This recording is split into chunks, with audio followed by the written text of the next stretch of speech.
Hello students, today we will be discuss about essential nutrients elements. So there are 17 essential elements which are required for the plant to complete their life cycle. They required in very small quantity. Also, according to Epstein 1972, he formulated two criteria by which we can say that this is a essential elements. Uh, his first criteria is in the absence of that particular elements, the plant unable to complete its life cycle. Second one is the these essential elements are a essential part of plant constitutes or its metabolic process. So these are the two important criteria by which we can say that that particular elements is essential or not. So there are 17 essential elements, out of which we can say that some are required in very small quantity and another one are required in very large quantity. So those elements which are required in very small quantity we can call them micronutrients, and those are required in very large quantity, large amount, then we call them micro elements, micronutrients. Distinguish them on the basis of the relative concentration found in the plant tissue or required in the nutrient solution that that affect the plant normal growth process. So these are the total 17 essential elements, out of which some are micro and some are macro. So you have to remember all these macronutrients and micronutrients. So for remembering that, you have to remember using some phrases, you can use that, like happy cats often nap kindly making puzzle snore. So this phrase uh, is used for macronutrients, like S stand for hydrogen, then C stand for carbon and oxygen, after that nitrogen, potassium, Mg stand for magnesium, after that there is the P stand for phosphorus, and next is the S stand for sulfur. Similarly, you can use that next phrase, like in zoo clever monkey invent smart fruit colors.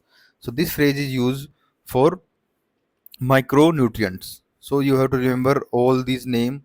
So in exam you can examiner can ask from you which one is the micro elements and which one is the macronutrients, or which one is the macronutrients. Next is the how you will determine the essentiality of these micronutrients in the presence of micronutrients presenting some special problems, because uh, for macronutrients there is no problem, but in case of micronutrients they are required in very small concentration, like that concentration which is not easily detectable. So how you will say that this is essential or not? Because these micro limits or micro concentrations are also present in the impurity in the water, like salt, in which kind of water you give the plant, these micronutrients already present in that particular of water. So it is very difficult to establish, because they are required in very small quantity. That's why we cannot say that they are required or not. Just like they are also present in the atmospheric dust. Okay. Next is what is the deficiency symptoms appeared on the plant when these micro or macronutrients are not available to the plant. So essential elements are essential because they have specific metabolic functions. Means if they are absent, the plant will exhibit some deficiency symptoms, and these symptoms appear on the plant leaf, stem, and plant metabolic, or you can say plant regulatory process or physiological process.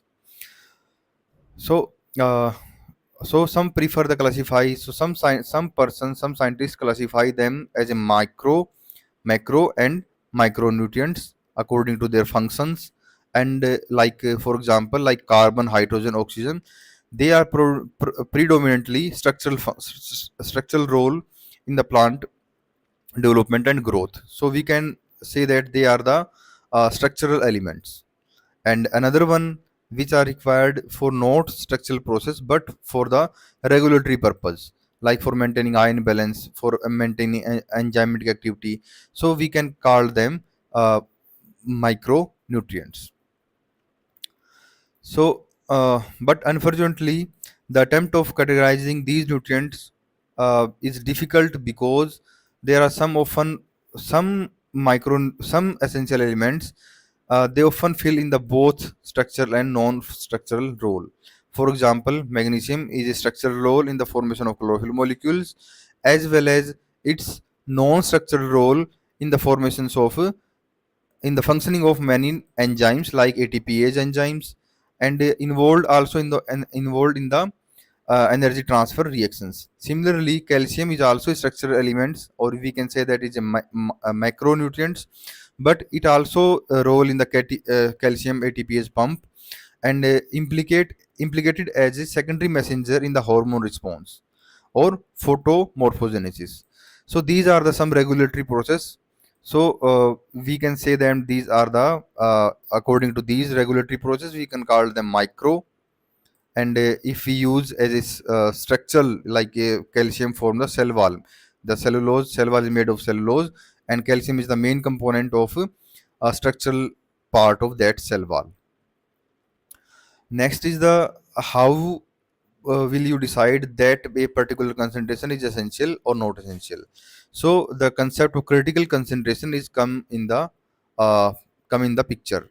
So first is the what is critical concentration, a concentration below which the plants show deficiency symptoms and above which plants show not so much beneficial for the growth and plants show no much difference, so that we can call them adequate.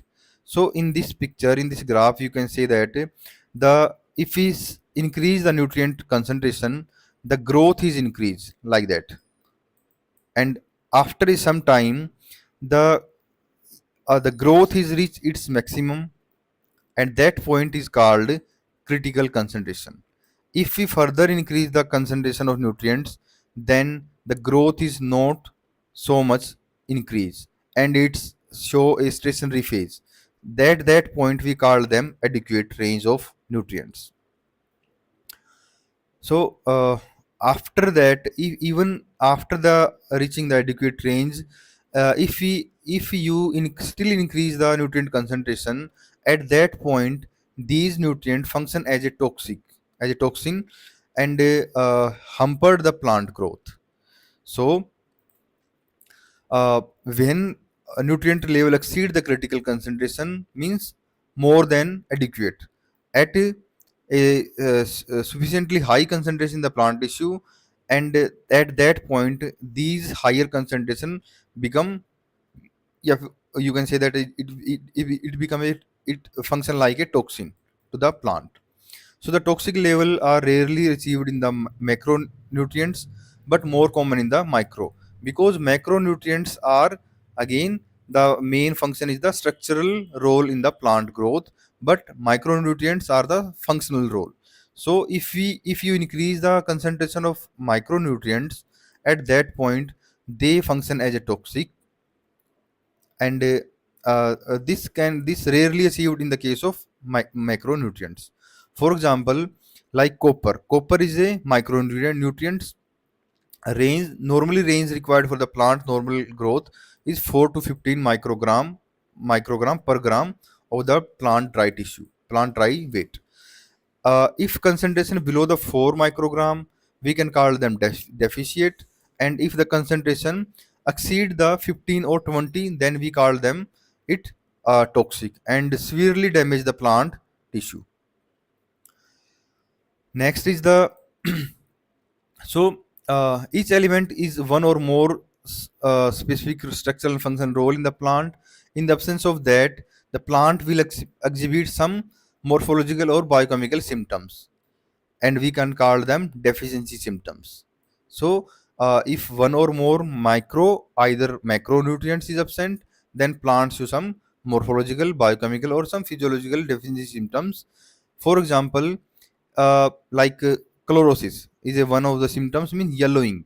If the plant show some kind of mineral deficiency symptoms, then you have to in the plant leaf you will see some yellowing structure, or some we can call them chlorosis, means the chlorophyll is hampered. Normally it is due to the deficiency of magnesium. If you don't give enough magnesium to the plant, then plant turn yellow because it unable to synthesize the main chlorophyll pigments. Okay, so magnesium is the main central uh, nutrients for the formation of chlorophyll.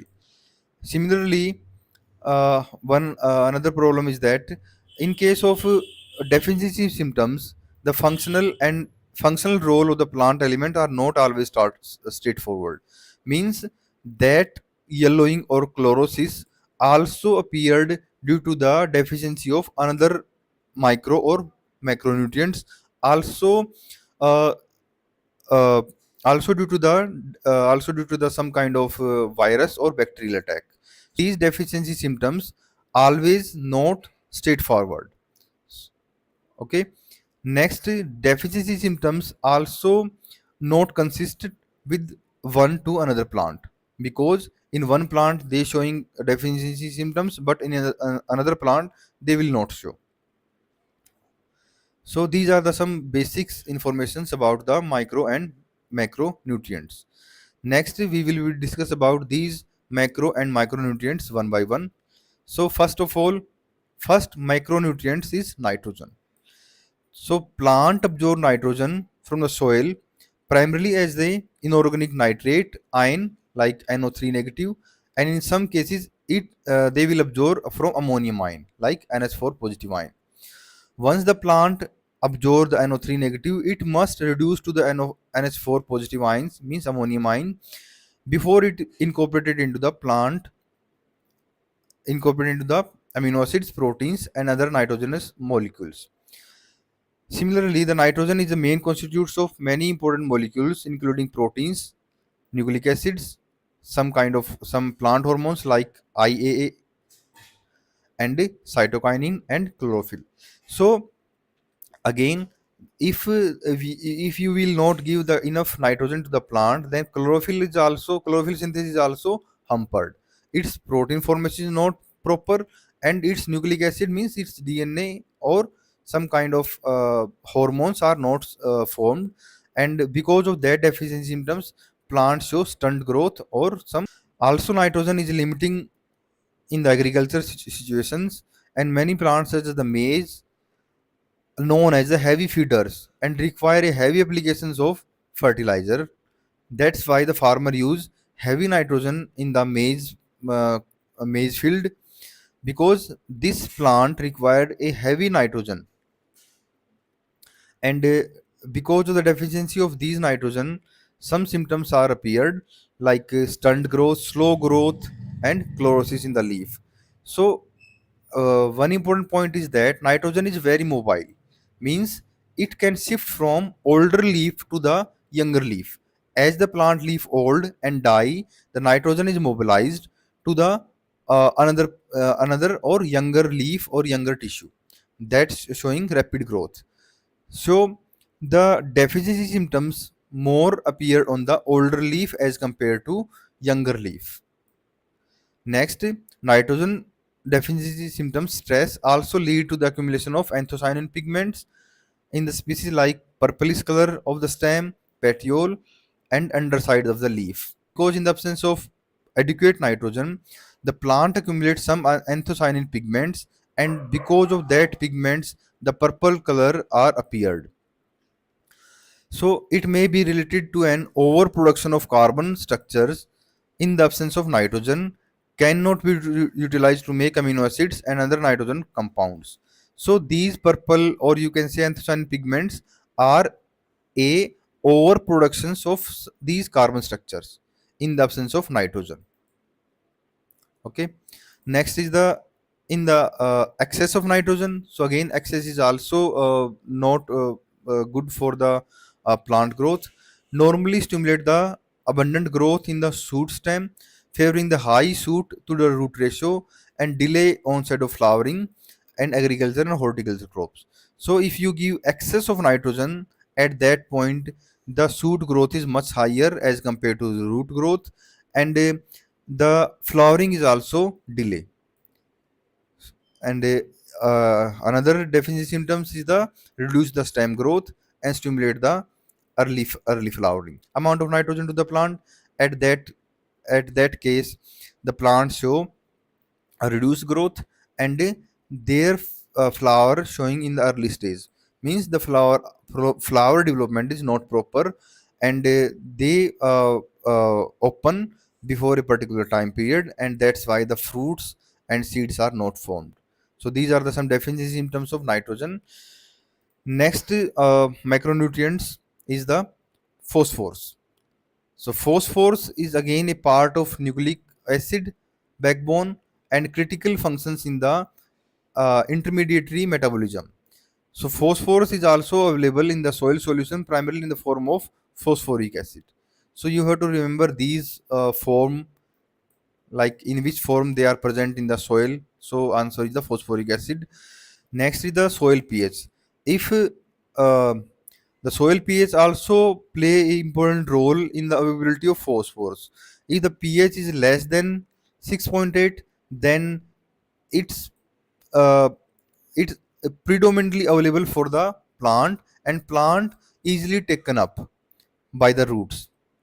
And if the pH is more than 6.8 or around 7.2, then it convert into the this orthophosphoric ions, and which is less absorbed by the roots. So if the pH is less, then phosphorus is easily taken up by the roots, and if the pH is higher, or you can say neutral or slightly alkaline, at that form the phosphorus is not easily absorbed by the roots. So in alkaline soil, means pH is greater than 7.2, the predominant form of phosphorus is trivalentine, and this form is again is not available for the not absorbed by the plant roots and not available for the plants.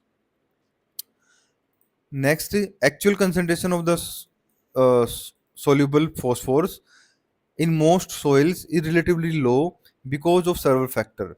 One important factor is that phosphorus in the form of insoluble complex. Although phosphorus is present in the soil, but because of that pH concentration, it is not available for the plants. Means plant cannot absorb it. Again at the neutral pH, it is insoluble complex, like it form the insoluble complex with the aluminium and iron, and in the basic soil the calcium and magnesium complex precipitate the phosphorus ions. So both conditions are not favorable for the plant to absorb that phosphorus, because insoluble phosphorus is not only very slow released into the soil solution. The phosphorus is always limited high calcareous high always limited in highly calcareous soils. So because of that insoluble phosphorus, it it will very slowly release in the soil solution. Means if it is present in a bound form, then it will not available in the soil solution, and when it will not available in the soil solution, means the plant will not absorb it. So sustainable amount of phosphorus may be bound up in organic form and not available for the plant to take up. Organic phosphorus must be converted to the inorganic form by the action of soil microorganisms and some phosphate enzyme released by the roots before it's taken up. Means if the pH is basics at that time or alkaline at that time, the plant release some phosphatase enzyme that break that bound form, and release the free phosphorus, and that free phosphorus again taken up by the roots Similar function is done by some soil microorganisms. For these sort of reasons, phosphorus uh, rather than nitrogen is most commonly limiting elements in the natural ecosystem, because nitrogen, if present, then plant easily taken up, but it is but in case of phosphorus, it is present in the soil, but plant is not easily taken up. Plant is not easily absorbed it, because it's bound formation or is organic formations. So, because of that reason, we can say that the phosphorus is the most limiting elements in the plant growth. So, plant also use some association with the fungi, soil fungi, with their roots. We can call them mycorrhiza, and micro. Then these soil fungi easily uh, absorb that inorganic, or you can say bound phosphorus, and give the plants. So this association is also known as symbiotic association between the roots and soil fungi. Next is the phosphorus is found largely in the phosphate ester, including the sugar phosphate, which play an important role in the photosynthesis and intermediary metabolism. So this one is another functions of phosphorus. So again, it function like in the photosynthesis and intermediate metabolism. Another important phosphate ester are nucleotides that make up the DNA, RNA, as well as phospholipid present in the membrane. So DNA, RNA, or well, plasma membrane are not formed if the phosphorus is not available. So phosphorus in the form of nucleotides such as ATP and ADP, as well as inorganic phosphate like PI, phosphorylated sugars, phosphorylated organic acids play an integral role in the energy metabolism of the cells. So if you see the structure of these nitrogenous base, then you can say that the phosphorus is present everywhere. Like these uh, these bonding. So you can say that this is in the phosphorus science. Okay, this is the phosphate. If the phosphate is not available, then these nitrogen base are not bound together, and they did not form DNA, RNA, or they did not form some kind of also the lipid bilayer. Lipid bilayer, we can say that phospholipid bilayer. So again, the phosphate is also play important role in the lipid bilayer. Next is the most important manifestations of of phosphorus deficiency is the intense green coloration of the leaf. Because of the phosphorus deficiency, the green color become more intense in the leaf. Similarly, if the conditions is more extreme, means more phosphorus deficiency or higher phosphorus deficiency, at that time leaf become malformed, means do not proper formed, and they exhibit some dark or necrotic spots. In some cases, blue and purple anthocyanin pigments are also formed, and like nitrogen, the phosphorus is also mobilized from older part to the younger parts. So early symptoms appeared on the older region of the plant, like older leaf, older stems, older branches, as compared to younger ones. Due to the deficiency of phosphorus, the stem is usually shortened, slendered, and the yield of fruits and seeds are considerably reduced. So these are the some important deficiency symptoms of phosphorus. In the next topic, in the next lecture, we will discuss about remaining macronutrients as well as micronutrients. Thanks for the listening.